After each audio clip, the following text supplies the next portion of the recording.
Y compartimos pantalla. Bueno, hoy lo que tenemos hoy es la clase 4. Vieron que en el machetito que les había dado había puesto eh, obra lucana, Lucas, y después tenemos hechos. Así. Hoy vamos a ver un poco, es muy difícil separar la obra lucana viéndolo desde este punto de vista. Así que vamos a ver lo que sería un poco en general, poniendo más énfasis en Lucas, eh, pero vamos a ver un poco de hechos, ¿sí? Así que bueno, ya, Cecilia, cuando pueda, porque Cecilia era la que iba a hacer Lucas, yo arranco, vamos a hacer así. Tampoco te puedo preguntar porque si justo estás atendiendo y te pregunto, va a ser un tema. Así que donde vos puedas interrumpirme, me interrumpís Está y... bien, sí. y, Sí, sí, este, yo lo que vi de Lucas es que se basa más que nada en la aparición de Jesús en la tierra, ¿no? Todo lo que hizo desde que nació hasta su crucifixión. Ese fue el libro de Lucas. Claro, Eh, y bueno, de las apariciones de los ángeles, que primero fue a Elizabeth por Juan el Bautista, y bueno, y después le apareció el ángel a María, y bueno, hasta que nació Jesús, y fue todo lo que Jesús enseñó en la tierra, y bueno, fue explicado desde el lado de Lucas, que yo lo veo como gran parte humana, o sea, la parte humana, ¿no? claro. Como el Sí. amor, tanto amor que tiene, ¿no? Por nosotros, y bueno, fundamentalmente eso, lo leí varias veces al libro de Lucas, y Ah, buenísimo. Ah, eso es lo sí, mejor. no, lo leí de Bien, corrido, después, bueno, bien. estuve mirando, pero es que no me senté a escribir el trabajo, pero bueno, lo que puedo aportar, Está perfecto, no hay ningún problema. Eso te lo digo a vos y se lo digo a todos. Si el trabajo final es para el final de la materia. Si pueden tener algo, lo aportan en la clase que les toca y si no, lo entregan al final. Eso es así, no hay ningún problema. Bueno, Lucas, obra lucana. Arrancamos con ese título. La obra lucana tiene una diferencia notable con respecto a los otros evangelistas. No termina con la muerte y resurrección del Señor, sino que continúa hasta la llegada de Pablo en Roma. El Evangelio de Lucas y Hechos de los Apóstoles iban juntos, después quedaron separados por la forma en que los acomodaron. En el Nuevo Testamento se acomodó todos los evangelios juntos, el libro de Hechos, que sería el histórico, y después epístolas. ¿Sí? Y dentro de las epístolas se acomodaron primero las de Pablo y después las otras. Y dentro de las de Pablo, de la más grande a la más chica. Ese es el orden, digamos, en que se puso. La carta más grande, que es Romanos, y después va descendiendo en cantidad de texto hasta que viene, digamos, termina. Por eso saben, suponemos, en realidad no se sabe, que el libro de Hebreos, la epístola de Hebreos, no la escribió Pablo porque es enorme y tendría que ir después de Romanos o antes de Romanos, tendría que ir al principio y no al final. Bueno, ese sería el orden que se pone. Pero entonces, al acomodarlo de esa manera, lo que sucedió es que la obra de Lucas quedó separada por el libro de Juan, ¿sí? Por el Evangelio de Juan. Por lo tanto, ya se vislumbra una concepción teológica diferente, ya que su relato se extiende hasta la expansión de la iglesia, ¿no? Los los otros tres evangelios arrancan con Cristo, no todos con el nacimiento, pero sí por lo menos con la obra de Cristo y termina con muerte y resurrección. Ese es el final de los evangelios, que de hecho en el tomo 1 de Lucas termina ahí, pero termina el evangelio de Lucas con la orden que vayan por todo digamos, el tomo 1 con que tienen que salir afuera y arranca de la misma manera, ¿no? Es decir, que el libro termina con la expansión del evangelio de toda la iglesia. La clave de esta prolongación se encuentra en Lucas 24.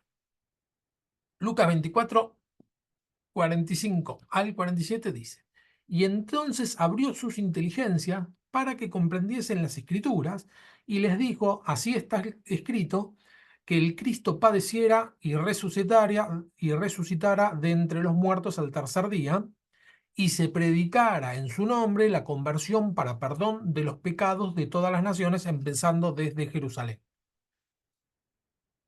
Es un extra que agrega. El versículo 47 es un extra que tiene coherencia porque después va a seguir con Hechos. Pero en los otros evangelios, eh, el énfasis está en que así está escrito que el Cristo padeciera, resucitara. No habíamos visto en Marcos 8, ¿no? Que dice, bueno, el Cristo tiene que morir, al tercer día resucitar. Como que la historia termina ahí. Y en este agrega el que es necesario que padezca, muera, resucite y que se predique el perdón de pecados. Entonces, esto es lo que decía un poco Cecilia, ¿no? Que el tema de la humanidad tiene que ver con esto, con el ojo puesto mucho en el mundo pecador, ¿no? En el caído, en el abandonado, en la persona, ¿m? Sea judío o no sea judío.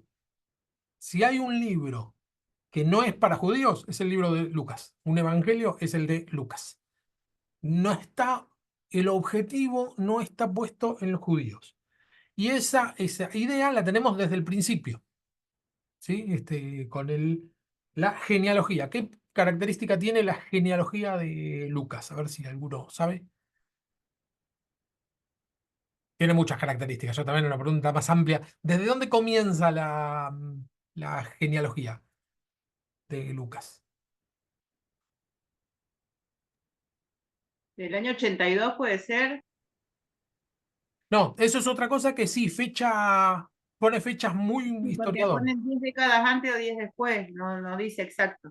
No, no, pero eso no. No es en qué año se escribió, es la genealogía. Cuando Lucas escribe, Él no comienza desde Adán. exactamente, esa es. La genealogía va hasta Adán. Con Mateo, la genealogía es desde Abraham, ¿sí?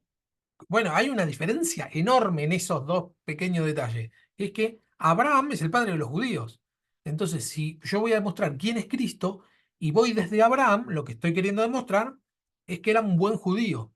Ahora, si yo me voy hasta Adán, lo que estoy diciendo es que es tan persona como todas las personas, ¿no? Muy del ser humano. Real. Claro, sí, Sí, de todo, nombra muchísimas personas, ¿no? Como el árbol genealógico y termina con que Adán era el hijo de Dios, claro, termina con Dios, ¿no? Como que de ahí arranca la rama genealógica de toda la humanidad. tal cual. Toda la humanidad. Entonces no es que está seleccionado para los judíos, si es que arranca desde Abraham como Mateo, sino que es desde Adán, es decir, todos.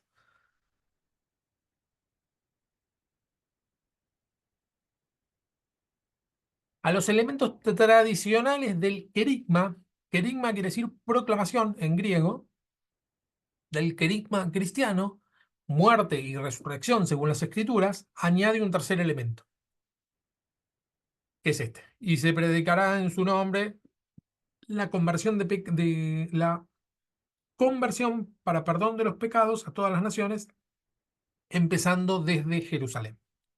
Ahora vamos a ver un poco el tema de Jerusalén, lo que significa para Lucas Jerusalén.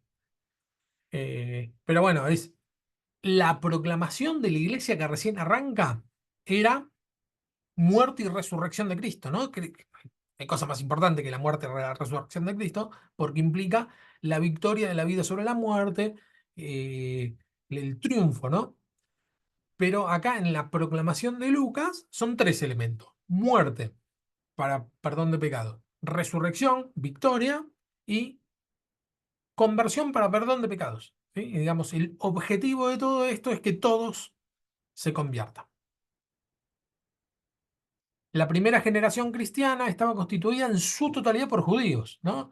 Eh, a todos los que llama Jesús era judío, a todos los que llaman eran judíos, inclusive hasta los más eh, abiertos en este sentido, que decían, no, hay que proclamar el evangelio a todo el mundo. Por ejemplo, el apóstol Pablo era judío. Iban al templo, ofrecían sacrificios, respetaban las leyes judías, se reunían en las sinagogas, etcétera, ¿no? Era lo que hacían la primera generación de cristianos. O sea, eran judíos practicantes, los primeros cristianos. Y la misión a los paganos seguía la regla misionera judía. El interesado debía recorrer un largo camino hasta quedar impregnado de la forma de vivir judía conforme a la Torá. La misión a los paganos fue una cuestión, es decir, bueno, el evangelio es para todo el mundo. Genial. Entonces, ¿qué quiere decir eso? Es que todo el mundo tiene que convertirse al judaísmo para ser cristiano, o pueden llegar a ser cristianos sin ser judíos. Para nosotros la respuesta es muy simple porque ya tenemos 2000 años de historia, ¿no?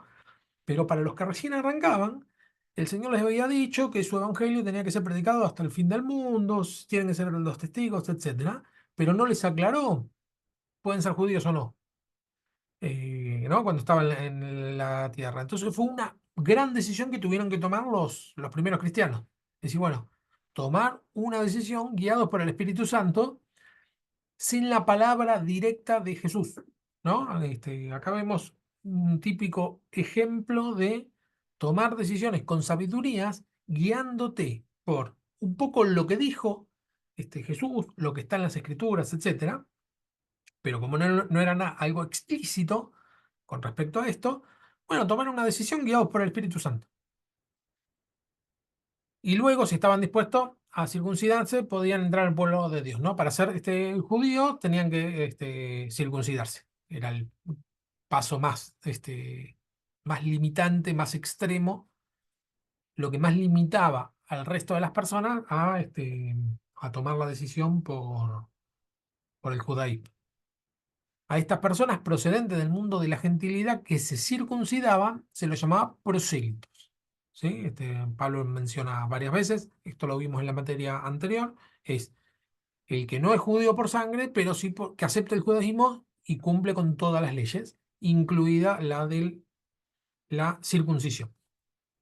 Si no daba este paso, quedaba como un mero simpatizante, digamos, bueno, me gusta el judaísmo y nada más. A eso se lo llamaba temerosos de Dios. No eran judíos, pero lo respetaban.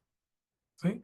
Aceptaban vivir conforme a los mandatos divinos, pero no a la ley. Los primeros cristianos seguían este procedimiento y la tendencia misional quedaba circunscripta prácticamente al mundo judío. Los judíos, ¿se acuerdan que habíamos visto que habían, por ejemplo, que estaban los fariseos, que era un partido político dentro del judaísmo, ¿no? Estaban los fariseos, los esenios, este, ahora se me fueron los otros nombres, ahora me van a volver seguro, pero eh, Saduceos, saduceos, gracias, saduceos, escribas, fariseos y ay, Pilotes. había, celotes, bien, sí, bien. Eso eran distintas facciones dentro del judaísmo. Es decir, bueno, yo soy judío, pero soy fariseo, dentro del judaísmo. Soy judío, pero soy esenio, dentro del judaísmo. Soy celote, dentro del judaísmo. Soy cristiano, dentro del judaísmo, ¿no? Era como una especie de partido más, una rama más del judaísmo. Duró poco, pero sí nació así, como una rama del judaísmo. Esto va a cambiar de manera radical gracias a la experiencia y férrea convicción de Pablo, quien como miembro prominente de la comunidad de Antioquía encabezó un movimiento misional que llevó que llevó el evangelio a los paganos, sin exigirle la circuncisión para entrar en el pueblo de Dios. Esta fue la gran discusión que hubo dentro de la iglesia y que Pablo tuvo la primera gran reunión de cristianos está ahí en Hechos 15, que bueno, nada, se tuvieron que reunir para ver qué hacían. Y fue el apóstol Pablo, bueno, estaba Jacob, que era el principal, Juan, Pedro, todos, ¿no? A ver qué hacemos con estos. Entonces, bueno, oraron y se dieron cuenta que sí, que podían tranquilamente ser cristianos, que lo único que no hagan sacrificios, dice el Reina Valera, que se cuiden de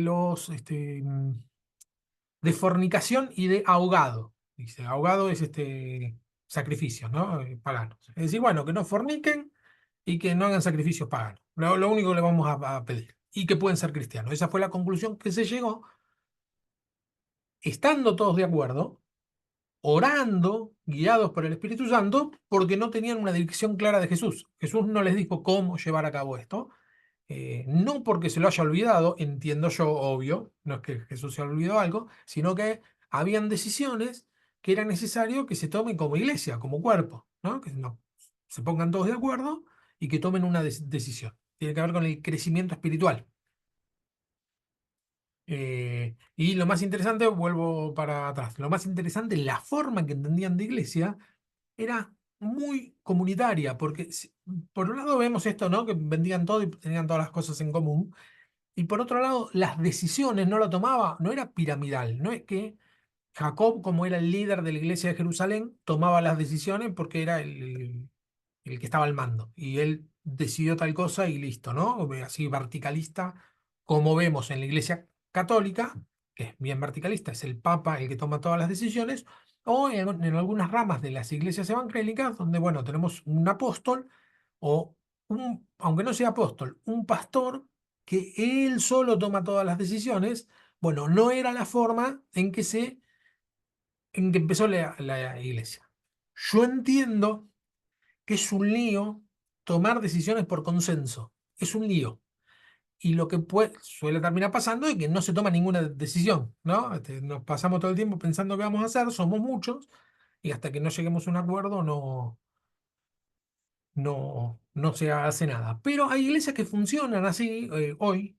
Tenía un compañero en el seminario que su iglesia, a mí, la primera vez que yo me enteré dije, ¿cómo hace? Porque dice, no, dice, nos guiamos todas las decisiones es por consenso. Entonces les preguntamos qué, hacen una asamblea y votan para tomar, no sé, vamos a hacer una campaña. Votamos. No, no, dice, no es por votación. Porque si es por votación, ganaría la mayoría y quedaría un grupo que no está de acuerdo, aunque sea minoría. No. Hasta que no estamos todos de acuerdo en algo, todos no hacemos nada. Y yo, ¿pero qué? No hacen nada. Entonces, ¿cómo va a hacer para que estén todos de acuerdo? No, cuesta, pero se va haciendo. Lleva mucho tiempo de hablar, de charlar, buscar la palabra, pero cada cosa, cada paso que dan lo dan firmes. ¿Sí? Y por eso el tema de los fariseos que tenían sus propias reglas, ¿no? O sea, estaban todos de acuerdo que había que hacer el protocolo de lavarse las manos y todo eso era un consenso, era algo general, porque se manejaban de esa manera, por lo que pude ver. Sí, pero no tan por consenso, sino que era que tenían leyes escritas. O sea, eran Todos seguían, eminencia. o sea, aunque no estén de acuerdo, seguían Obvio, las obvio. reglas. Sí, sí, sí, sí. No, no se discutía, no, no, hay cosas que no, ni se hablaban. Y en la iglesia, al contrario, en la iglesia era, bueno, cada tema lo vamos a hablar. Nos Claro. reunimos y lo hablamos, ¿no? Y, y bueno, así arrancó. Yo no sé si es mejor o si es peor, ¿no? Porque justamente el ejemplo que nos dan es que tomaban decisiones sobre cosas que no estaban escritas. Y Ujú. tomar determinada decisión tiene que ver con determinada circunstancia y uno pide sabiduría y dice, no, bueno, en este caso conviene hacerlo de esta manera. Pero siempre hay que estar atento a si hay que cambiar. Claro.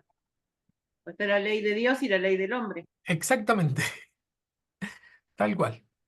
Que no debería, pero sí. Bueno, esto desató tremendas polémicas en el seno de la comunidad cristiana y además acentuó la separación entre cristianos y judíos. Largas y duras polémicas enfrentaron los diversos grupos eclesiales, es decir, de iglesia. Me quedó la L del otro lado. Los más judaizantes no estaban dispuestos a sentarse a la mesa con paganos, por más bautizados que estuviesen, ¿sí? Esto, el apóstol Pablo se la pasa rezongando sobre estos temas, que dice a los Gálatas, que le dice qué tontos que son, dice cómo van a terminar por la carne, habiendo empezado por el espíritu. Está hablando de este tema, que era que eh, entendieron que tenían que circuncidarse. Entonces le decía, "¿Pero cómo?". Y en una les dice, bueno, directamente mutílense, como decían, en lugar de circuncidarse, mutílense, ¿no? Como que exagera una barbaridad, porque lo que está diciendo es, muy en contra de, escuchen, no tienen que ser judíos para ser cristianos. Y él siendo judío. Los paulinistas exacerbados querían cortar de cuajo con la ley antigua, ¿sí?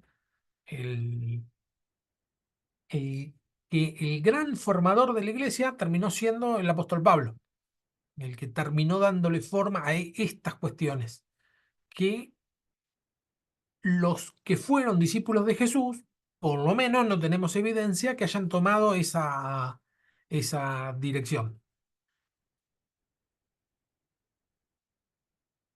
Con el tiempo la polémica fue aquietándose y acabó prevaleciendo la actitud de apertura. Es decir, bueno, que vengan todos. A tal punto que en tiempos de la obra lucana, es decir, cuando Lucas escribía, la mayor parte de los miembros de la iglesia provenían no del judaísmo, sino del mundo no judío. Lucas asumirá el desafío de mostrar cómo se llegó a esta realidad, tratando de conectar los sucesos, si no explícitamente con la intención de Jesús, al menos con alguna de sus actitudes y sobre todo con el proyecto salvífico de Dios para todos los hombres. ¿No? Lo que plantea acá es que Lucas, el propósito de Lucas, era fundamentar estas acciones que habían tomado los apóstoles de, bueno, no hace falta que se circunciden, no hace falta cumplir con la ley judía. Bueno, lo que va a mostrar Lucas, la intención es que esta idea no fue una idea de los apóstoles que se les ocurrió, sino que está dentro del plan de Dios. Por eso arranca desde Adán, ¿no? Adán no estaba circuncidado. Eh, y pasa por, al leer el Evangelio, vamos a ver que pasa un montón de no judíos, un montón de desechados, los considera Lucas. Trata de mostrar ese punto. Bueno, autor, con respecto al autor. Sabemos, volvemos para atrás, sabemos que es anónimo. El texto no dice en ningún lado yo soy Lucas, ninguno de los dos libros. ¿Sí? Los testimonios que se señalan al médico Lucas, compañero de Pablo en algunos viajes, que permaneció fielmente a su lado hasta el final, ¿no? Hay una de las epístolas de Pablo que dice, solo Lucas está conmigo. Eh, Creo que está en Filemón, me parece. Me Yo lo parece había que sí, notado. Sí, lo había notado porque ah, dijo que el único que estaba al lado de él era Lucas, como que era un amigo, era una tal cual, persona de confianza. tal cual. Ujú. Como autor del tercer evangelio, son tradiciones que provienen de la segunda mitad del siglo II, ¿sí? Perdón, 150 y pico, ¿no? Aparte, en el siglo II, mitad del siglo II, es donde empiezan a decir, bueno, este evangelio anónimo lo escribió Lucas. No no se ha conservado, llegado el testimonio de Papía. Bueno, no se conservó el testimonio de Papías acerca de esta obra. Habíamos visto nosotros dos que Papías es el primero que escribe y dice quién escribió quién. No tenemos el testimonio de Papías. Y el párrafo del canon de Muratori.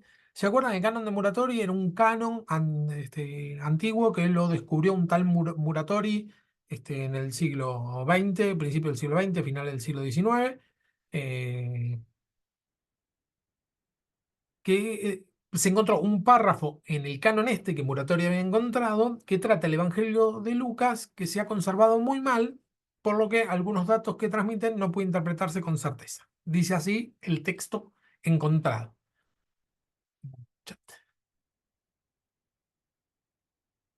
Ah, acá Ramón acota, es segundo Timoteo, el final de segundo Timoteo, cuando dice solo Lucas está conmigo. Gracias, Ramón.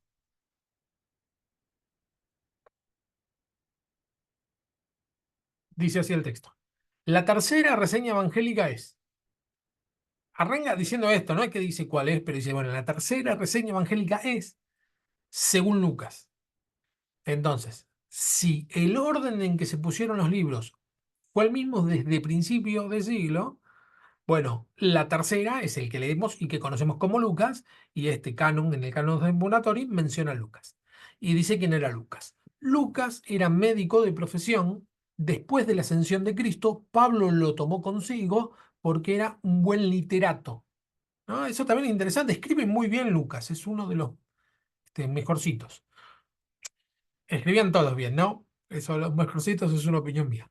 Lucas escribió su narración de oídas y la firmó con su propio nombre, dice el canon de Muratori, pero la realidad es que el texto que nos llega a nosotros no tiene firma. Aunque no había tenido contacto personal con el Señor, con Jesús, empezó su relato por el nacimiento de Juan, según se le permitían las propias investigaciones. El único el único evangelio que empieza con el nacimiento de Juan, digamos, en el único lugar donde se relata el nacimiento de Juan, es en el de Lucas. Bueno, está Canon de Muratori, líneas 2 al 8. ¿Sí? Es un texto antiguo que habla que sería Lucas, el médico amado. Es importante notar que, si bien la autoridad de Pablo le da una cierta garantía apostólica al texto, no es suficiente, puesto que Pablo no fue testigo ocular de la vida de Jesús. Con Pablo siempre tenemos ese problema, que Disculpa la tardanza, Fernando, pero me cayó una llamada y se tardó como 30 minutos la pinche llamada, así que sorry. Charlie, bienvenido, dale, no hay problema. Estamos con el Gracias, gracias. Evangelio, con la obra lucana, estamos, ¿sí? Un poco más puesto el ojo en el Evangelio de Lucas, pero vamos a ver un poco todo. Excelente, excelente. Bueno, es importante notar que, si bien la autoridad de Pablo le da cierta garantía apostólica, no es suficiente, porque Pablo no fue testigo ocular de la vida de Jesús. Y esta fue la pelea que tuvo el apóstol Pablo. Yo lo vi a Cristo resucitado, que era uno de los requerimientos que tenían para ser apóstoles, para nombrarse apóstoles. Dentro de los requerimientos era haber conocido a Jesús, haberlo visto resucitado. Bueno, Pablo dice, bueno, yo lo vi, yo no soy menos que los apóstoles porque yo vi a Cristo resucitado. Pasa que era como uno que apareció después, ¿no? Entonces, algunos tenían cierta reticencia con Pablo. Entonces, Lucas, como la autoridad que le da Pablo pareciera que no es suficiente, dice que para subsanar este inconveniente, el texto alude a las propias investigaciones. En Lucas 1:4, ¿no? Hay datos que dice Lucas que que por sus investigaciones, dice, vamos a leerlo. Al principio de todo, cuando hace la dedicatoria, ¿no? Lucas 1. Puesto que muchos han tratado de poner por orden, dice, sí, puesto que muchos han tratado de poner en orden las historias de las cosas entre que nosotros han sido ciertísimas, tal como lo enseñaron los que desde el principio lo vieron con sus ojos y fueron ministros de la palabra, ¿no? Ellos nos enseñaron a nosotros, me ha parecido a mí, después de haber investigado con diligencia todas las cosas desde su origen, escribírtelas por orden, oh excelentísimo Teófilo, para que conozcas bien la verdad sobre las cosas sobre las cuales has sido instruido. Lo que dice es, bueno, fíjense cómo. El que más pegado tenía era Pablo, ¿no? Nosotros sabemos que, bueno, Lucas era el amigo de Pablo, el que estaba con Pablo, con el apóstol Pablo. Pero desde el comienzo dice que tal como se lo enseñaron a él, entonces él decidió investigar por su cuenta. Hay una investigación extra, no dice en qué consistió la investigación, pero se supone que habrá estado preguntando a los que estuvieron con Jesús, ¿no? Porque dice acá, después de haber investigado con diligencia todas las cosas que desde su origen, ¿sí? Se tomó el trabajo. Y con respecto a esto lo voy a decir ahora porque no lo anoté en el... Con respecto a Teófilo, ¿vos, Cecilia, encontraste algo por casualidad? Porque eso no estaba en las preguntas ni nada, pero si encontraste algo sobre Teófilo o si alguien sabe algo, lo decimos y no digo un par de cositas. No, yo lo que encontré que era no, la persona dirigida, que era una persona que estaba en el templo. Era una persona, no se aclara bien si era un sacerdote o una de esas Claro, personas, sí, pero da a entender eso. sí. No se sabe bien, es una especie de misterio, pero con la forma en que se refiere, que dice, oh, excelentísimo Teófilo, Como que tenía un cargo importante, sí, pero al mismo tiempo, por lo que estuve viendo, que también está dirigida a todas las personas, ¿no? Como la manera que habla, el vocabulario que usa, es como que, por lo que vi, que todos nos podemos sentir un poco Teófilo, es lo que pude ver, que está dirigida a todas las personas, la manera como se expresa Lucas.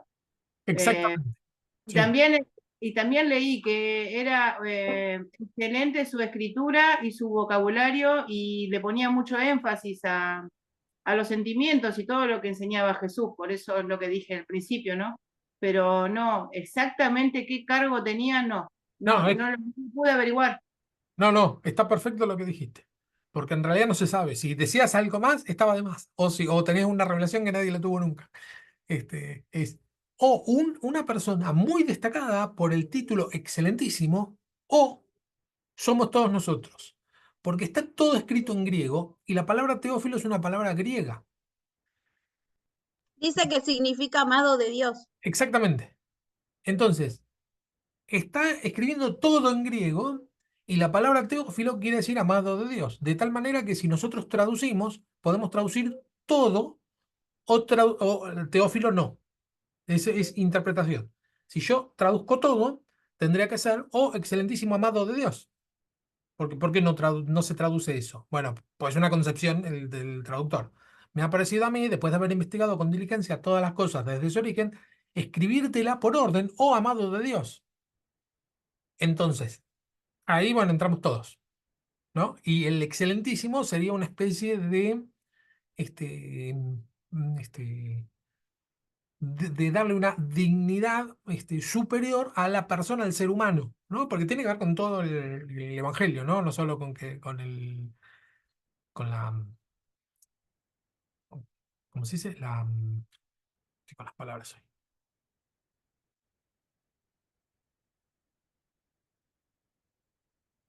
Ay, se me fue. La,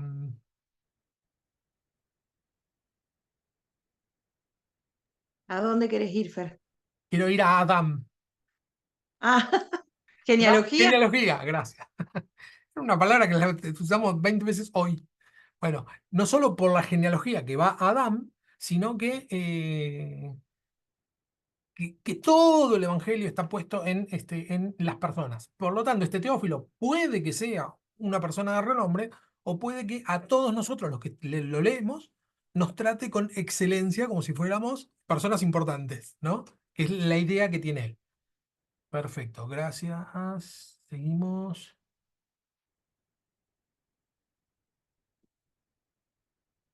Sus propias investigaciones. Bien. Dice así, según el testimonio más antiguo que poseemos es el de San Ireneo, que dice, Lucas, compañero de Pablo, escribió en un libro el Evangelio como él, es decir, Pablo, lo predicaba, ¿no? Como que le adjudica la forma de decir de Pablo. Ireneo a continuación se funda en los pasajes en la primera persona del plural de hechos para afirmar que es el propio Lucas quien con toda claridad confirma que fue inseparable de Pablo. Tenemos ahí en Hechos 16, habíamos visto, creo que ya se los había mencionado, pero lo recuerdo. En todo el libro de Hechos, esto lo vamos a ver más con Dorita la semana que viene, no la otra cuando veamos Hechos. En todo el libro de Hechos está, habla en tercera persona, ¿no? Bueno, fueron, Pedro fue a tal lado, Pablo le pasó esto, se convirtió, se le presenta al Señor, a él le pasa esto, a él le pasa al otro le pasa lo de más allá. Y a partir del capítulo 16 empieza a decir, entonces fuimos, ¿no? Cuando habla del varón macedónico, tuvo la visión del varón macedónico, entonces fuimos a tal lado y pasamos y empieza a incluirse en el relato. El Se autor, empieza a contar en primera persona. exactamente, en primera persona del plural. Nosotros fuimos, se suma al equipo. Por eso, no solo conocemos la amistad que tenía Pablo con Lucas por las cartas de Pablo, sino que por el mismo escrito de Lucas vemos que participa de los periplos de Pablo. Ireneo en realidad no aporta nada sobre Lucas eh, que no pueda deducirse de los escritos lucanos o de las cartas de Pablo. ¿Sí? En realidad es eso. Ireneo no es que, oh, mira lo que dijo Ireneo, sino que si leemos el texto lo vamos a encontrar eso. Se ha conservado un antiquísimo prólogo del siglo I llamado Antimarcionista que precede al texto de Lucas. Es decir, antes del texto de Lucas viene el siguiente, el siglo I, ¿no? El siguiente prefacio. Lucas nació en Antioquía de Siria, fue médico de profesión, discípulo de los apóstoles y más tarde compañero de Pablo, hasta que sufrió el martirio. ¿Ah? Acá tenemos la tradición de que murió por martirio. Sirvió al Señor con absoluta dedicación, no se casó ni tuvo hijos, murió a los 84 años en Beocia, lleno del Espíritu Santo. Aunque ya existían relatos evangélicos, Lucas, inspirado por el Espíritu Santo, compuso esta narración evangélica en algunas partes de la región de Acaya. Te dice dónde la escribió. Era necesario escribir para los convertidos del paganismo un relato exacto de la nueva disposición salvífica para prevenir posibles desviaciones provenientes de las falsedades inventadas por el judaísmo o posibles engaños creados por la absurda fantasía de los herejes que llevarían a una corrupción de la verdad auténtica. Lo que dice, bueno, que Lucas, el propósito de Lucas era poner en orden las cosas, porque si bien no era necesario ser judío para ser cristiano, ¿no? Porque es para todo el mundo, eso no quiere decir que no implique cierta conducta, ¿no? Porque claro que implica cierta conducta. Es en el libro de Hechos donde hay una pareja que le miente al Espíritu Santo y se caen muertos directamente ahí este, cuando están llevando la ofrenda. Y después viene la mujer y lo encuentra y se muere también. Dice, ¿por qué le...? Le vendieron una propiedad, creo, y le ocultaron el dinero, el total a Dios, Claro, porque, claro, lo que le decía era, ¿por qué? Dice, a nosotros los humanos nos puedes mentir, pero al Espíritu Santo no. claro. Y automáticamente cayó muerto y se lo llevaron. Y cuando vino la mujer pasó lo mismo. Tal cual, exactamente. Lo que le dice Pedro es, no tenían necesidad de darnos nada.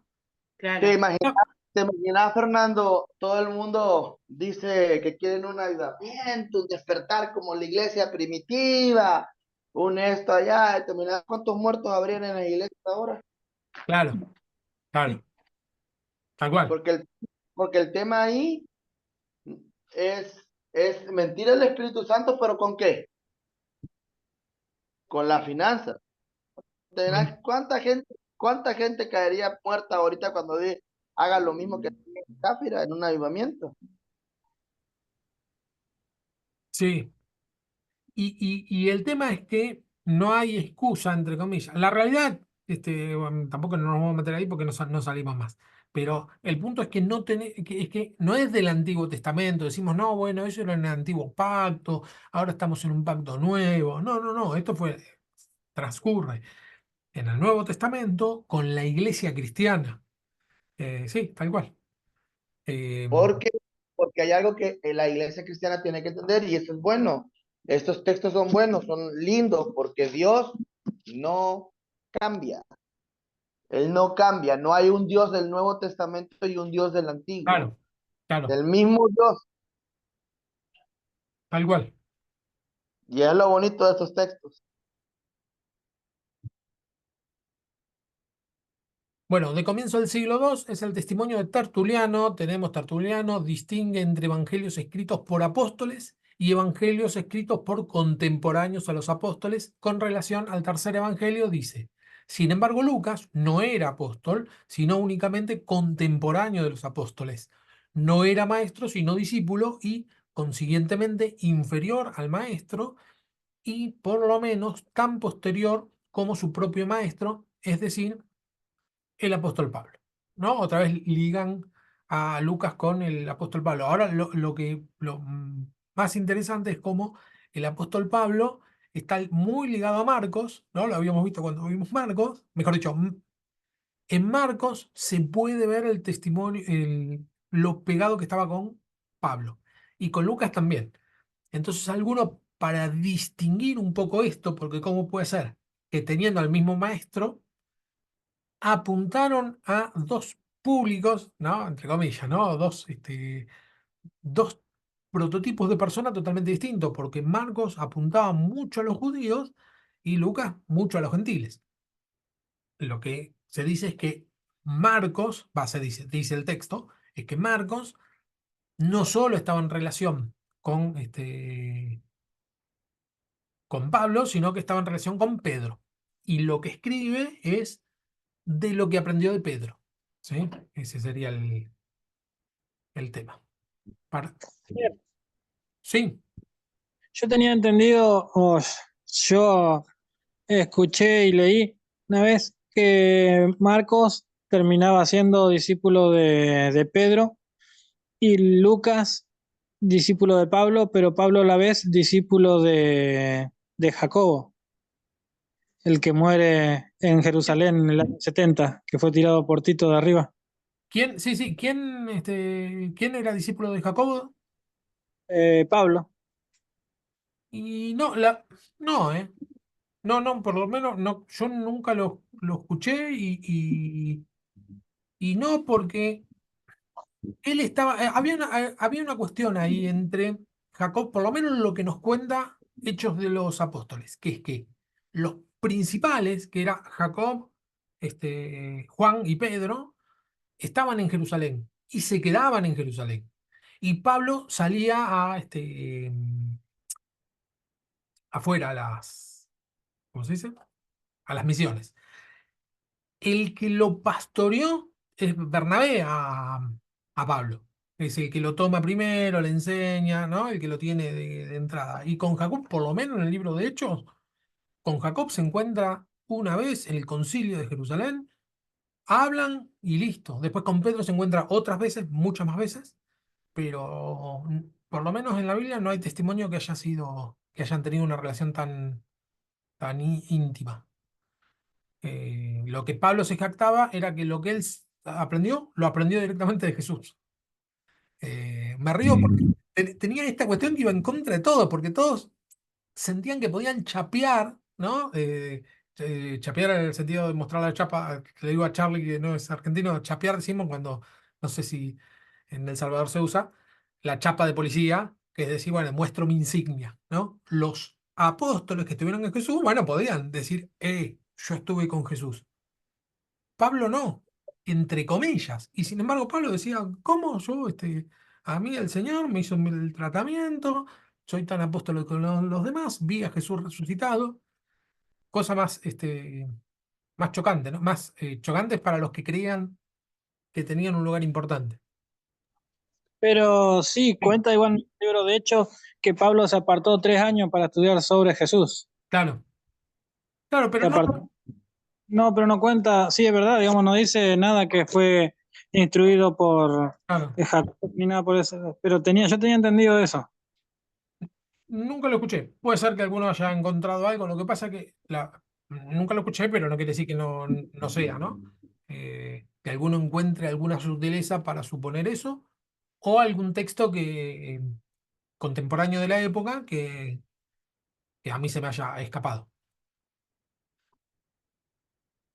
Bueno, esta atribución del tercer evangelio a Lucas continúa con los testimonios posteriores de Orígenes, Eusebio, Jerónimo, testimonios que no ofrecen mayores variantes, ¿no? Todos dicen más o menos lo mismo. Estos Orígenes, Eusebio, Jerónimo, Tertuliano son los eh, em, padres apostólicos, los padres de la iglesia, perdón.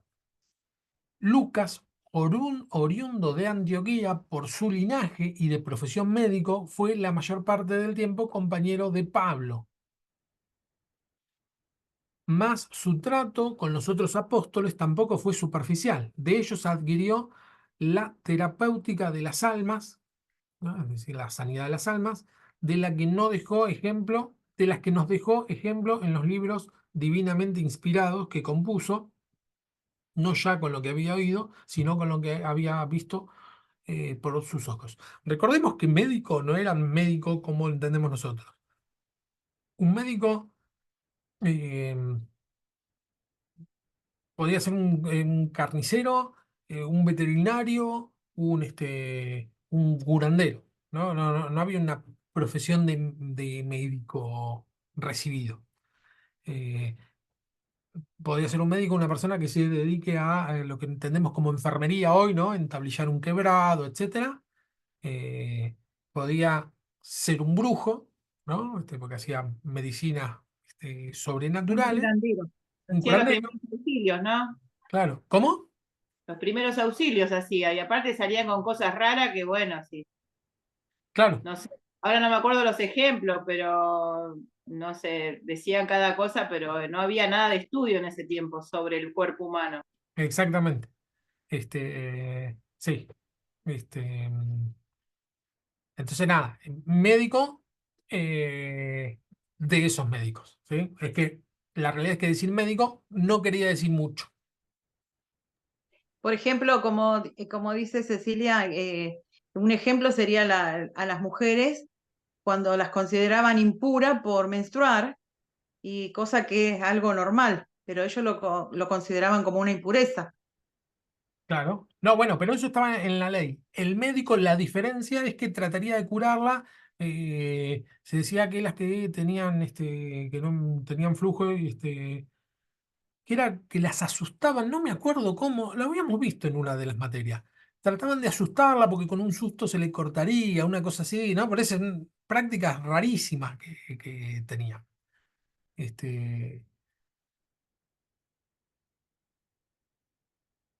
bueno, y por eso el hecho que Pablo diga el médico amado implica que en general era un poco peyorativo de ser médico. Digo, se podía entender, porque aclaraba que era un buen médico, ¿no? Un médico que se lo podía amar, ¿no? Es como el buen samaritano. ¿Qué pasa? Bueno, decir samaritano tiene una carga peyorativa, bueno, decir que es bueno, implica alivianar un poco la carga negativa. Con el médico podría ser algo parecido. En rasgos generales se puede decir que va siguiendo el plan de Marcos, aunque omite algunos episodios. Sigue en casi todo a Marcos, ¿no? Agrega algunas cosas, como la infancia, que en Marcos no está, como la historia de Juan, y después omite una porción, sí, acá la puse. Dice, la más famosa omisión de material marcano en Lucas ocurre entre Lucas 9:17 y 9:18. La así llamada gran omisión lucana, la llaman así, falta toda la sección de Marcos, del 6 al 45 al 8:26. Son 74 versículos en total que faltan, entre comillas. No es que falte, es que al objetivo que quería contar Lucas no le pareció relevante escribirlo. Eh, Salta de Lucas 17 y 18, salta de la alimentación de los 5.000 a ustedes quién dice que soy, que es el Cristo, la revelación de Cristo, que es necesario que el Cristo padezca. En Marcos, la alimentación de los 5.000 está en el capítulo 6 y la revelación que les es el Cristo está recién en el 8. Pasan un montón de cosas. Bueno, todo eso es como que no lo agrega.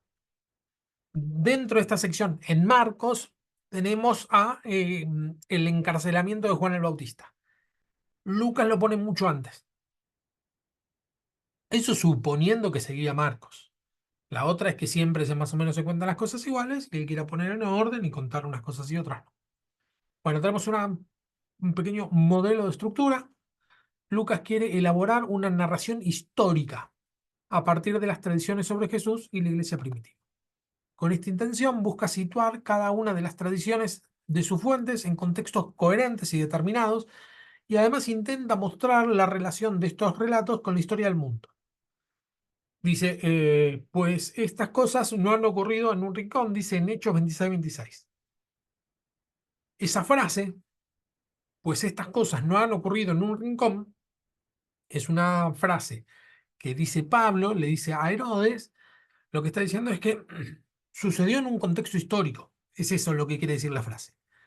Lucas 2:1 y 3:1 nos ubica, Lucas 2:1, en contexto histórico. Miren el nacimiento, Lucas. Aconteció en aquellos días que se promulgó un edicto de parte de Augusto César que todo el mundo fuera a empadronarse. Este primer censo se hizo siendo Cirenio gobernador de Siria. Ese dato te ubica temporalmente en el mundo.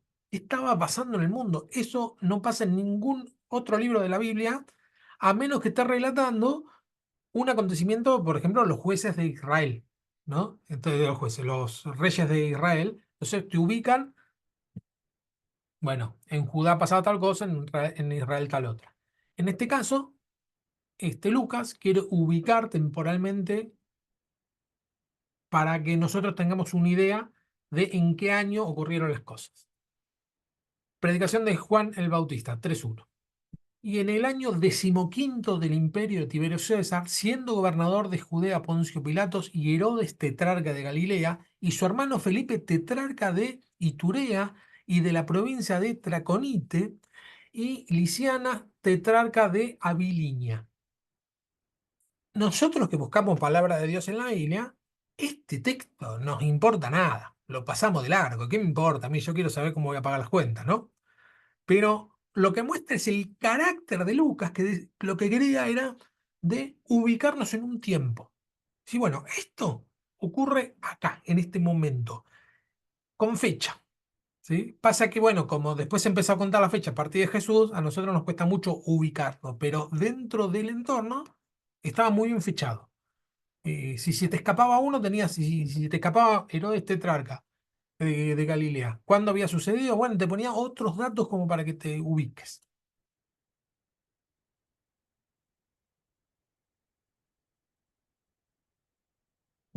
Pero la presentación lucana no obedece a puras razones narrativas, sino que está marcada por una visión teológica de la historia de Jesús como un periodo de la historia universal de salvación. ¿No? Lo que venimos diciendo. El mundo se va a salvar por Cristo, no es para los judíos solamente. Esa idea está en Lucas y en Hechos. Hay un tal Conselman, Hans Conselman, que escribió sobre Lucas, su obra más famosa es sobre Lucas, que tiene una idea, hay varios que escribieron sobre Lucas, obvio, pero Conselman era un alemán mediados del siglo XX, escribe su obra El centro del tiempo. Dice, señaló con claridad la importancia de una estructura espacio-temporal que une el Evangelio con el libro de Hechos en el mismo proyecto teológico. Lo que dice Kosselman es que Lucas tenía un concepto espacio-temporal, ahora lo vamos a ver de qué se trata esto, de toda su obra, tanto de Lucas como de Hechos. Divide el tiempo de una manera especial, distinta a las demás. Línea temporal o teología de la historia. Lucas distingue dentro de la historia de la salvación tres tiempos cualitativamente distintos. Esto es lo que dice Kosselman. ¿Está bien? Uno, el tiempo de Israel o el tiempo de la espera, representado por Zacarías e Isabel, el anciano Simeón, la profetisa Ana, ¿no? Todos nombres judíos, todos, bueno, todos judíos, obvio, representan el tiempo de Israel, ¿no? O el tiempo de espera, porque, por ejemplo, Ana y Simeón tenían la promesa que iban a ver al Cristo, etcétera, y representan a Israel que tenían la promesa que iba a venir el Cristo. Es el puente que une la historia de Israel como historia de la esperanza mesiánica con su cumplimiento. Todo Israel esperaba a Cristo, el Cristo. Juan el Bautista y la madre de Jesús son los lazos de unión entre este momento histórico y el siguiente. Le da mucha importancia a Juan el Bautista a Lucas. En el caso de Juan el Bautista, se nota la intención de Lucas de considerar el tiempo de Jesús como una nueva etapa. Inmediatamente antes del bautismo de Jesús en el Jordán, se narra el hecho de la prisión de Juan el Bautista por Herodes a causa de Herodías, ¿no? Está en Lucas 3. Acá vemos cómo también se separa de lo que dijimos recién, de Marcos. Marcos lo tiene allá por el capítulo 7, creo. después que envía a los apóstoles de dos en dos, a los discípulos, cuenta la historia esta. Lucas lo cuenta antes del bautismo. En la versión de Lucas no queda claro quién ha bautizado a Jesús. María cumple la función de puente, aparece al comienzo del Evangelio como la madre de Jesús, toda la historia de María, lo acompaña en su vida guardando la palabra en su corazón, dice, ¿no? Y María guardaba estas cosas en su corazón. Es mucho más benevolente Lucas para con María que lo que hacía Marcos. Que Marcos la presenta como alguien que no creía en Jesús, después medio desaparece, ¿no? Es algo más, parece más evangélico Marcos. Y Lucas parece más católico. Le da mucha más importancia a María. María, una gran sierva de Dios. Y aparece finalmente al comienzo del tiempo de la iglesia, reunida en la comunidad de Jerusalén. En Hechos 1:14 se la menciona a María, ¿no? La madre de Jesús. Es importante que la mencione porque lo que está haciendo es generar ese puente de cómo empieza la historia de Jesús con María y después empieza la historia del nacimiento de la iglesia con María. Por lo menos la menciona. Hay una especie de rima ahí. Ese es el primer tiempo. El segundo es el tiempo de Jesús o el hoy de la salvación. ¿No? Va a decir Koselman. El evangelista califica desde el primer momento el hoy de Jesús como el tiempo de salvación. Desde el anuncio del ángel a los pastores que hoy les ha nacido el Salvador del mundo, 2:11, hasta la promesa de Jesús al buen ladrón, hoy estarás conmigo en el paraíso. La actividad de Jesús hace real y presente la salvación de Dios para con todos los hombres, ¿no? Los ángeles no dicen, bueno, va a venir un Salvador. Le dice, hoy ha nacido un Salvador, ¿no? Es el hoy. Al ladrón no le dice, bueno, tranquilo, en un rato vamos a estar en el paraíso. Le dice, hoy estarás conmigo en el paraíso. No es hoy. Eso por poner dos ejemplos del principio y del final. Pero el hoy está muy presente como tiempo de Jesús. Hoy ha venido la salvación. Hoy, ¿no? Es el hoy presente de Jesús. Especialmente para aquellos más alejados, como el caso de Saqueo, el cobrador de impuestos. Esto agregué cobrador de impuestos porque era lo que el otro día me había preguntado Ramón. Yo cuando la vi a la grabación el otro día decía, cobrador de impuestos, cobrador de impuestos. Y bueno, yo, A veces se escapa, a veces se escapa. mi memoria no es la mejor. Y ahora que estaba viendo, Saqueo, el cobrador de impuestos. Vamos a poner que fue el que se me filtró. Y después el tiempo de la iglesia. ¿Sí? Antiguo. Para nosotros, esta idea de Koselman, nosotros la tenemos muy internalizada porque leemos así la Biblia, ¿no? Vemos antes de Jesús, Jesús, después de Jesús, ¿no? Inclusive algunos dicen, bueno, la etapa del Padre, del Hijo y del Espíritu Santo, etcétera. Esta división es la que la propone y se ve muy claro en Lucas. ¿Por qué se ve bien claro en Lucas? Porque arranca antes de Jesús y termina después de Jesús. Entonces podemos ver esa línea por el mismo autor. El tiempo de la iglesia lo desarrolla en el libro de Hechos. El autor narra nuevamente el episodio de la ascensión al cielo, ¿no? Arranca, como diciendo, en el capítulo anterior, ¿no? Arranca contando el final, colocando claramente 40 días después de la resurrección. Sí, no. Bueno, eso iba a comentar. Así que, Ah, de que, sí, que empieza el libro como te conté anteriormente, como que sigue hablando con Teófilo y le sigue escribiendo. Eso es lo que iba. tal cual. Sí, sí, sí, es cierto. Vuelve a nombrar a Teófilo. Por lo que entendemos que, si bien es una sola obra, estaba dividida, porque si no, no habría otra mención a Teófilo. Y además le dice, en el primer tratado, oh Teófilo, ¿no? Y ahora, bueno, no, ahora vamos a ver un poquito, hay algunas teorías sobre esto, ¿no?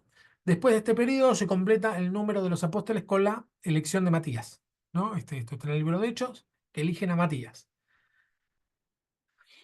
La reconstitución del grupo de los 12 después de la traición de Judas es la condición para la venida del Espíritu Santo 50 días después de Pascua. Esta propuesta la pone Koselman, me parece recontra interesante lo que propone, porque generalmente a nosotros nos parece que se arrebataron, porque hay cosas que no nos gustan. Primero, que lo eligen por sorteo a Matías, que ya medio no nos gusta. Pero se ponen a orar, ¿no? No es que se ponen Sí. a orar pidiéndole una respuesta a Dios. Sí, No sí. sé cuál fue la respuesta, eso no entendí bien, pero que fue la respuesta que era él. Sí, sí, Pero obvio, obvio. Era no una sé costumbre, cómo. era una costumbre judía que para no tomar una decisión propia, lo que hacían era tirar el Urín y el Tumín, era una especie de tirar unos dados, eh, Ah, para decir que Dios elige y no elija yo, ¿no? Evitar todo sesgo dentro de la elección. Pero bueno, uno de esos. Y después que aparece Pablo, y uno dice, bueno, si hubieran esperado un poco, ya el Señor les iba a dar a Pablo, ¿no? Nos da la sensación que se apuraron. Pero acá lo que dice Coselman es no. Necesitaban estar los 12 constituidos para la venida del Espíritu Santo. Digamos, lo que Jesús constituyó, como Dios lo constituyó, eran 12 y se necesitaba ese número, por lo menos como lo presenta Lucas. Se Porque, lavaban las manos antes de tiempo. ¿cómo? Se lavaban las manos antes de tiempo, o sea, no se querían hacer cargo si salía mal. Claro, sí, sí, sí, sí. Salió así los dados, qué sé, yo no tengo la culpa, señor.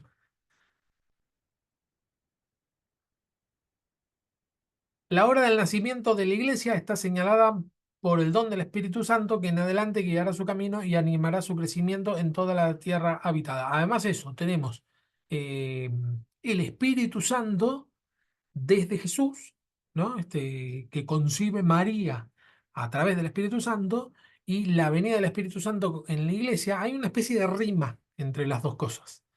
Eh, María, el Espíritu Santo y el nacimiento de Jesús, María, el Espíritu Santo y el nacimiento de la iglesia. Lo que pasa es que para terminar la rima faltaría su correspondiente a la muerte y resurrección de Jesús en la iglesia, que no se narra, queda como incompleto el libro de Hechos. Bueno, y después tenemos, además de la línea temporal, ¿no? Antes de Jesucristo, Jesucristo que sería el hoy y la iglesia primitiva, tenemos una línea geográfica.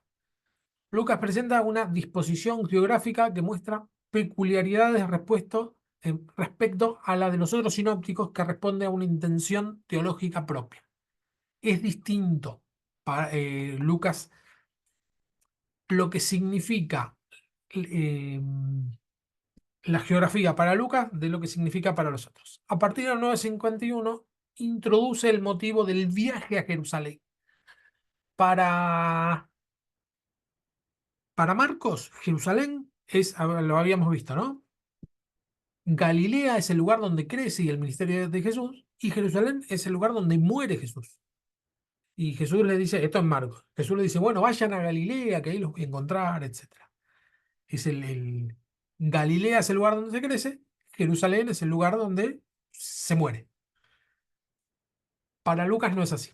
Lucas 51 sucedió que como iban cumpliéndose los días de su asunción, él se afirmó en su voluntad para ir a Jerusalén.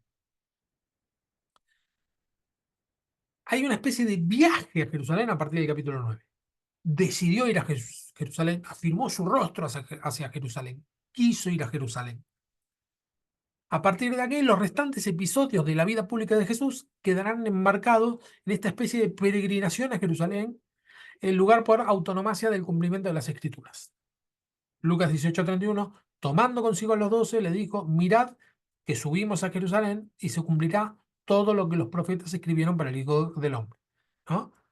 Es, si pará, en el capítulo 9 dijiste vamos a Jerusalén y en el 18 seguís diciendo vamos a Jerusalén porque están narrando un viaje a la muerte y resurrección sería el viaje. Es el peregrinaje a Jerusalén significa el peregrinaje hacia la muerte y resurrección de Cristo, hacia el sacrificio. Por eso ocupa tanto espacio literario. En varias ocasiones dentro de esta sección se reiterará el motivo del viaje. 13:22. Atravesaba ciudades y pueblos enseñando mientras caminaba hacia Jerusalén. O sea, no tiene lógica para todo el tiempo que transcurre que todavía está yendo a Jerusalén, sino más bien es que es un recurso literario de Lucas, la idea de viaje. está yendo hacia ese lugar, está yendo hacia el lugar de la muerte y sacrificio. Desde todas las enseñanzas lo hacía apuntando a esa dirección. 17:11. Y sucedió que de camino a Jerusalén, ¿no? ¿Cuántos? 5 capítulos después sigue de camino a Jerusalén. Pasaba por los confines entre Samaria y Galilea. 19:11. Estando la gente escuchando estas cosas, añadió una parábola, pues estaba él cerca de Jerusalén y creían ellos que el reino de Dios aparecería de un momento a otro. 19:28. Y habiendo dicho esto, marchaba por delante subiendo a Jerusalén. Recordamos que Jerusalén se dice subiendo porque está en una lomada, ¿no? En una montaña. Y tras la entrada mesiánica en Jerusalén, 19:28 en adelante, Jesús, en la versión de Lucas, no vuelve a salir de Jerusalén. Una vez que entra a Jerusalén, no sale. En los otros evangelios, entra a Jerusalén y se va de Jerusalén, vuelve a ir a las afueras, va a Betania, ¿no? Se va, entra y sale. En Lucas, una vez que entra, no salen más. No salen ni siquiera los discípulos. Queda la iglesia de Jerusalén que vemos en el libro de Hechos, está eh, conformada con los discípulos de Jesús, que una vez que entraron a Jerusalén, para Lucas, ahí quedaron. A pesar que Jesús les dice, van a tener que salir de Jerusalén, una vez que entran a Jerusalén, ahí quedan. También falta la escena de la unción en Betania, ¿no? En Mateo y en Marcos y en Juan. Después que entra en Jerusalén, se va a Betania y ahí lo ungen, etc. Mateo, Marcos y Juan. Esto Lucas no lo pone. Una vez que entra a Jerusalén, queda en Jerusalén.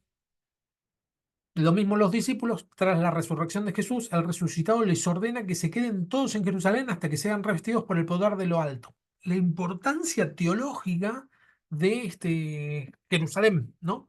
Le dice, no se vayan de Jerusalén porque los voy a investir. Esto Lucas lo dice.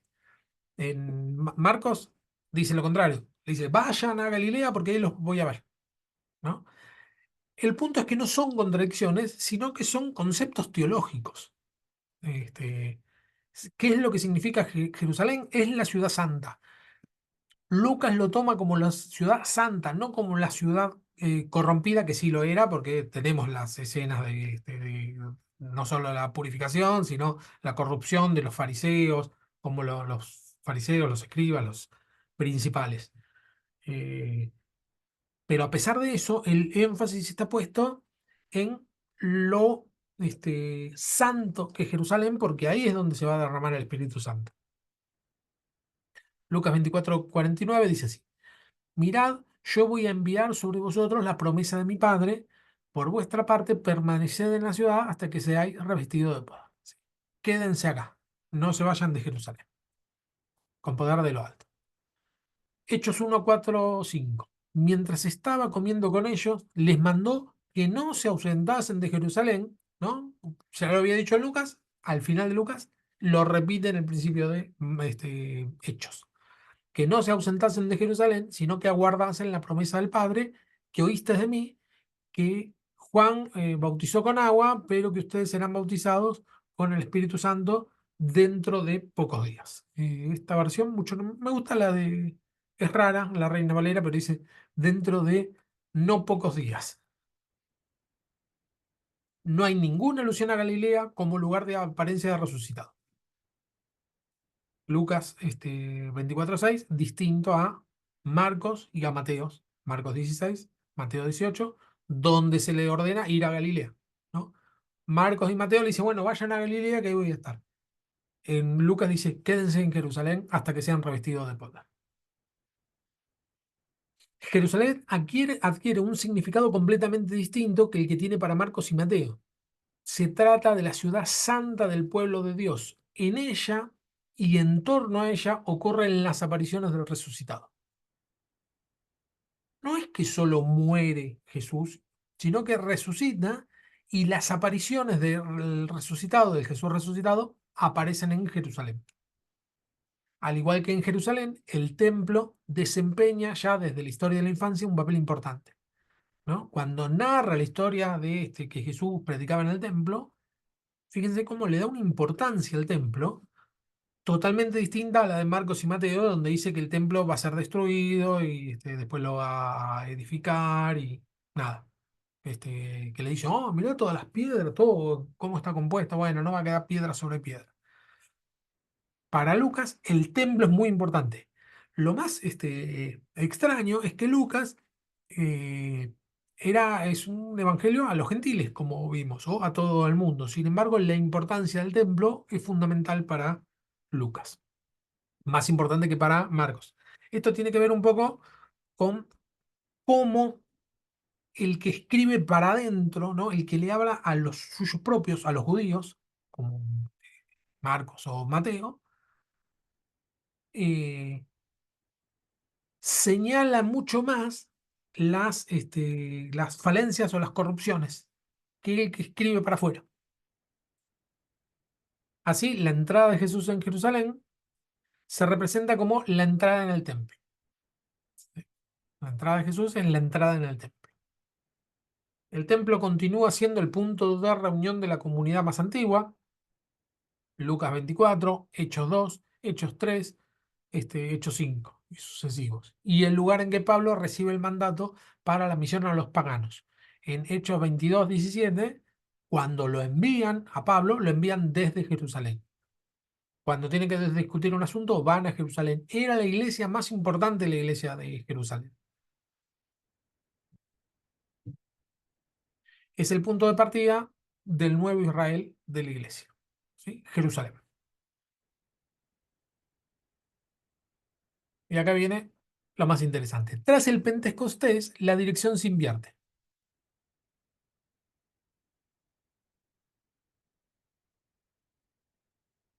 Si hasta entonces los movimientos apuntaban hacia Jerusalén, donde se cumple plenamente el misterio pascual, una vez que el Espíritu Santo se derrama sobre la iglesia, fundada en los 12, se desencadena un movimiento inverso, desde Jerusalén hacia los confines de la tierra. Dice en Lucas 24:47, y se predicará en su nombre la conversión para perdón de pecados, ¿no? Lo que vimos al principio de la clase, a todas las naciones, empezando desde Jerusalén. ¿No? Por eso lo que dice es que la geografía, Kosselman, lo que dice es que la geografía era importante para Lucas. Primero todo apunta hacia Jerusalén, todo hacia Jerusalén. Después se queda mucho tiempo en Jerusalén y después de Jerusalén sale al mundo. Hechos 1:8, bueno, recibiréis qué versión fea. No sé por qué no me di cuenta que elegiste.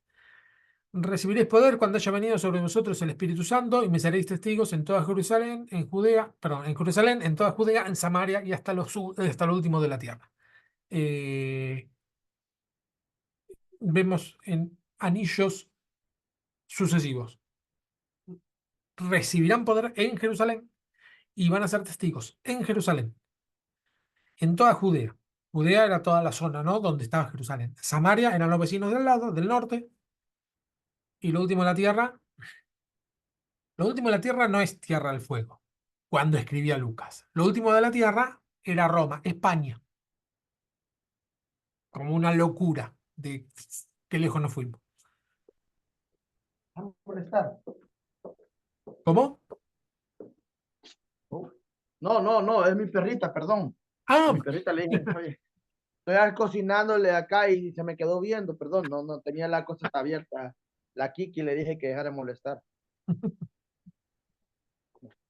bueno, sirviéndose particularmente de los relatos de los viajes de Pablo, Lucas va mostrando cómo se difunde la palabra llevada por la fuerza del Espíritu por lugares cada vez más alejados de Jerusalén, hasta culminar en la mismísima Roma, capital del mundo pagano. El libro de Hechos termina en Roma. Nosotros sabemos por Pablo que su intención era no solo llegar a Roma, sino a España. Pero eso por Pablo. Por Lucas vemos lo de primer viaje misionero, segundo viaje misionero, ¿no? Que estudiamos en la escuela dominical, es lo que estamos leyendo es Lucas, ¿no? El libro de Hechos, Lucas. es que la geografía era importante, por eso está descrito los viajes misioneros. Y fui a tal lado, a Panfilia, en lugares que ni conocemos, el Ponto, qué sé yo. Lugares que ni conocemos, que necesitamos un mapa histórico para ver más o menos por dónde anduvo. Pero lo que sí vemos es que desde Jerusalén llega hasta lo último de la tierra. ¿Sí? La iglesia, porque si bien los personajes se quedan en Jerusalén, ¿no? Los principales de la iglesia se quedan en Jerusalén, eh, la iglesia sale a través de Pablo. Pablo con Bernabé, Pablo con Silas, Bernabé con Marcos. Pero lo hará conforme a un orden teológico. La salida de Jerusalén es también salida del judaísmo. Podemos hacer entender que tuvo esa licencia literaria Lucas al decir que salir de Jerusalén también estamos viendo que estamos saliendo del judaísmo, porque en la medida que se van alejando, se va tomando más la idea de no es necesario ser judío, ¿no? Se va formando esta idea hasta que en el versículo 15 terminan por aceptarlo, ¿no? Que es decir, bueno, no es necesario ser judío. ¿Por qué? Porque se está desprendiendo de el judaísmo. Entonces, esta es la idea que tiene Lucas, es desde el principio al centro, del centro al resto. Hechos 1:12 se ocupa del ministerio apostólico en Palestina, es decir, toda la zona de Jerusalén, poniendo las bases teológicas para la ruptura de la frontera. Eh, Esto acá se mueve mucho a Hechos, me parece. Bueno, es una especie de pasaje muy por arriba. La semana que viene vamos a ver un poco más nos vamos a basar un poco más en el libro de Hechos. ¿Sí? Bueno, Hechos 1 funciona como el nexo con el Evangelio en donde se relatan los pasos para comenzar el camino de la iglesia. En el capítulo 2 están centrados en el testimonio dado por la iglesia en Jerusalén. Hechos 8 al 12 está centrado en el testimonio apostólico de esta comunidad fuera de Jerusalén a cargo de los helenistas, ¿no? Cuando empiezan, esto ya lo vamos a ver la semana que viene, cuando empiezan a elegir los diáconos, ¿no? ¿Qué pasa? Al elegir los diáconos empieza a helenizarse, es decir, empiezan a ser un poco menos judíos, entre comillas, ¿no? No tiene tanta importancia el ser judío, sino que empiezan a tomar protagonismo incipientemente los no judíos. Hechos del 13 al 28 narra el testimonio fuera de Palestina, con el marco en los viajes de Pablo. 13 a 15, la iglesia de Antioquía envía a Pablo y a Bernabé, problemas suscitados por la entrada masiva de gentiles en la comunidad cristiana. Tenemos la asamblea, en el 15, la asamblea de Jerusalén. El 15 a 19, misión de Pablo, ya independizado de la comunidad de Antioquía, los llamados segundos, y el tercer viaje, el segundo y el tercer viaje. Sería. Hechos 19 al 28, Pablo encadenado desde Éfeso a Jerusalén, Pablo en Jerusalén, Pablo en Roma. Vemos cómo se va saliendo de ahí. Bueno, intención teológica. Con la llegada de Pablo, el apóstol de los paganos a la capital del imperio, el evangelio ha alcanzado su objetivo. ¿Eh? El objetivo era llegar a todos lados, ¿no? Lucas 24, 46, 47 es que la conversión para el perdón de los pecados tenía que llegar a todo el mundo. Eso ya estaba en Lucas. Y con Pablo es que se viene a cumplir. El programa expresado en Hechos 1:8 se ha cumplido. Me seréis testigos en Jerusalén, en toda Judea, en Samaria, hasta el último de la tierra. Los testigos del resucitado han sido fieles a la guía del Espíritu Santo. La obra lucana, consciente de la realidad del triunfo de la misión paulina, que abrió el Evangelio sin circuncisión a los paganos, quiere anunciar el misterio de la iglesia guiada por la fuerza del Espíritu, que actúa el hoy de la salvación del tiempo de Jesús, pero que tiene su propio tiempo. ¿Sí? El hoy de Jesús que habíamos visto en los tres tiempos, la iglesia es guiada esta manera, a una nueva etapa, digamos. Lucas veía la importancia de unir el espacio y el tiempo para representar el camino de la expansión del cristianismo como un viaje. Tenemos el antes de Cristo, Cristo después de Cristo por un lado, y tenemos viaje a Jerusalén, Jerusalén y fuera de Jerusalén por otro, y judaísmo y a no judíos, para judíos y a no judíos. Esto permite vislumbrar el hilo que entrelaza al tercer evangelio con Hechos. La ilusión al espíritu es lo que permite a Lucas presentar la apertura de la iglesia a los paganos como un acontecimiento orgánico y armónico en el que no hay mayores tensiones, porque el espíritu ilumina en el momento oportuno a todos los creyentes y les muestra el camino a seguir. El Espíritu Santo es el que une todo esto, porque si no sería totalmente incongruente, sí, incongruente narrativamente, ¿no? Porque nosotros por ahí, si él lo omite mencionar al Espíritu Santo, lo omitiera, bueno, nosotros entenderíamos que es por el Espíritu Santo. Pero no lo estamos entendiendo, sino que lo dice y lo que le da cohesión a todo es el Espíritu Santo, desde la concepción de Jesús hasta impulsar a Pablo, perdón, a la iglesia sería en Pablo, hasta los confines de la tierra. Y por eso vemos cómo el protagonista del libro de Lucas, perdón, del Evangelio, el tercer Evangelio, el protagonista es Jesús. En el libro de Hechos, el protagonista empieza siendo Pedro y después es Pablo. Bueno, acá tenemos el mismo. El Espíritu Santo es el que unifica todo esto. Digamos, el protagonista es el Espíritu Santo. El Jesús de Lucas aparecerá fuertemente vinculado, si no a los paganos, al menos a los marginados por las élites religiosas, mostrando con gestos, palabras, la misericordia de Dios. ¿No? Esto es lo que dijimos al principio con Cecilia, cómo termina hablando de los paganos, pero el tema de los marginados, de los segundos, de los no es para los principales, lo vemos mucho en Lucas. Y acá hay algunos ejemplos. Su acercamiento a los grandes pecadores convertidos y perdonados. La mujer del capítulo 7, Zaqueo, el buen ladrón. La mujer del capítulo 7 es una mujer que el hijo se le había muerto, era única, el único hijo que tenía. La mujer era viuda y Jesús lo resucita. Ese relato está en Lucas. Bueno, la historia de Zaqueo, que era lo que habíamos visto la semana pasada, y el buen ladrón, sería el ladrón que se arrepiente estando en la cruz al lado de Jesús. Vemos cómo menciona personas absolutamente abandonadas al costado y sin embargo son convertidos y perdonados. Hay mayor mención a los paganos en el Evangelio. El buen samaritano es uno.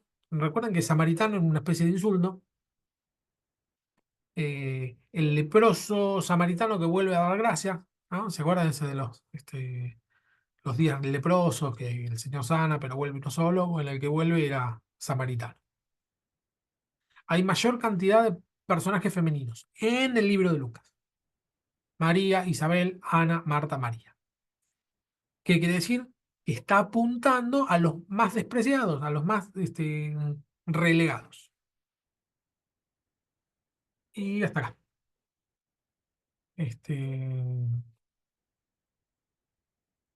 Hasta acá la clase de hoy. Por eso es un pantallazo, si bien íbamos a poner el foco en Lucas,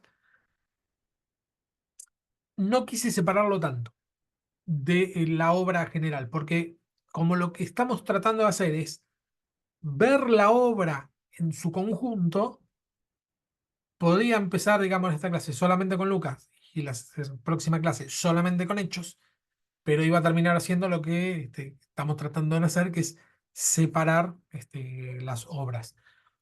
Con Juan no es tan claro la obra, vieron que después tenemos la obra juanina, que es el Evangelio de Juan y los libros de las epístolas. Bueno, no es tan clara la conexión como el Evangelio y Hechos. En este caso es una sola obra. La próxima clase lo que vamos a ver es vamos a poner el foco más en Hechos, pero no nos vamos a separar tampoco de Lucas tanto. ¿Sí? Lo vamos a trabajar un poco los dos, pero más puesto el foco en Hechos. La semana que viene no tenemos clase.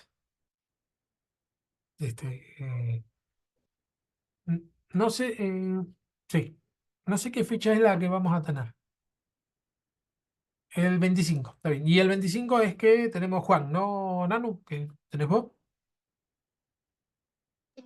Hechos y yo el 2 tengo Ah, Juan. Hechos, Dorita, que no estaba hablando. Bueno, está bien, Hechos y después Juan. ¿Y cuál es el feriado que hay la próxima semana? No, ni me acuerdo, pero es feriado. Ah, bueno, ¿y por qué no vamos a tener clase entonces? Pensé que era por el feriado. Sí, sí, sí, que es un feriado. El día de la bandera y la muerte, no sé, qué Ah, de gracias. Güemes. 18 de junio, ¿no? ¿Cae? Sí, El 17 sería el feriado. Lunes exactamente. 17. Así que nada, la semana que viene no tenemos y tenemos la otra. ¿Sí? ¿Está bien?